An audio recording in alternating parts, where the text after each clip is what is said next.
Hi everyone and welcome back to Learn Math 24.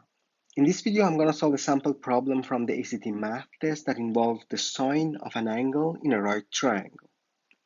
I recommend pausing this video and solving the problem on your own, then comparing your solution with mine. Alright, let's solve this problem.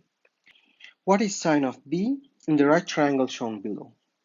Well, the sine of the angle B is calculated as the ratio of the length of the side opposite the angle to the length of the hypotenuse.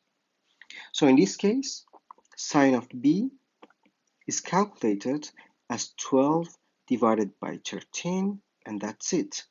The answer is C. Great. Such problem can be solved easily in less than 1 minute so that you can save time for more difficult problems on the test. Alright, I hope this video was helpful for your test preparation. If you have any questions, just comment below and I will be happy to help. For more examples, check out my other videos and playlists on this channel.